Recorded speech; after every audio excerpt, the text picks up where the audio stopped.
বিশ্বের সব প্রভাবশালী দেশগুলোর মধ্যে একটি অন্যতম রাষ্ট্র হচ্ছে যুক্তরাষ্ট্র, যা সকলের কাছে এক স্বপ্নের নাম, স্বপ্নের গন্তব্য। শিক্ষা, ব্যবসা, প্রযুক্তি, পর্যটন কিংবা উন্নত জীবনযাত্রার আকাঙ্ক্ষা। বিভিন্ন কারণে প্রতি বছর লক্ষ লক্ষ মানুষ যুক্তরাষ্ট্রে ভ্রমণ কিংবা অভিবাসনের কথা ভাবেন। তবে এর জন্য বিশেষ প্রক্রিয়া পাড়ি দিতে হয়, তা অনেক জটিল ও সময় সাপেক্ষ ব্যাপার। বিশ্বের ৪২টি দেশের নাগরিকদের যুক্তরাষ্ট্রে ভিসা ছাড়াই ভ্রমণের সুযোগ দিচ্ছে ইউএস ভিসা ওয়েভার প্রোগ্রাম।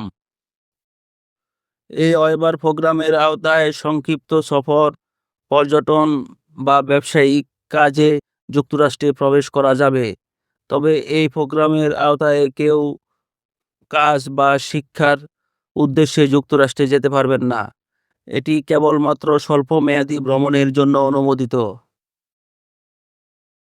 যা ভিসা ছাড়াই যুক্তরাষ্ট্রের ভ্রমণের একটি বিকল্প ব্যবস্থা হিসেবে বিবেচিত হচ্ছে। এই প্রোগ্রামে ইউরোপের Australia, France, Germany, Netherland, Switzerland সহ অনেক দেশ অন্তর্ভুক্ত রয়েছে এবং মধ্যপ্রাচ্যের ও এশিয়ার কিছু দেশ যেমন দক্ষিণ কোরিয়া, জাপান, তাইওয়ান, ইসরায়েল, কাতার ও চিলিও রয়েছে। ভ্রমণকারীদের অবশ্যই ইলেকট্রনিক্স পাসপোর্ট থাকতে হবে। ভিসা ওয়েভার প্রোগ্রামের আওতায় আসতে হলে নির্দিষ্ট কিছু শর্ত পূরণ করতে হবে। শুধুমাত্র অনুমোদিত দেশের নাগরিকেরা এই সুবিধা পাবেন। যাদের অপরাধমূলক ইতিহাস আছে বা যারা ২০১১ সালের পর ইরান, উত্তর কোরিয়া কিংবা নিষিদ্ধ কোনো দেশে ভ্রমণ করেছেন, তারা এই প্রোগ্রামের আওতায় আসতে পারবেন না।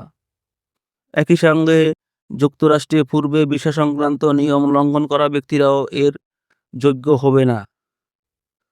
সর্বোচ্চ ৯০ দিনের মধ্যে যুক্তরাষ্ট্র ত্যাগ করতে হবে এবং দীর্ঘমেয়াদী থাকার উদ্দেশ্য পরিহার করতে হবে। সবকিছু মিলিয়ে ভিসা ওয়েভার প্রোগ্রাম যুক্তরাষ্ট্রকে ভ্রমণের জন্য আরও সহজ করে তুলেছে।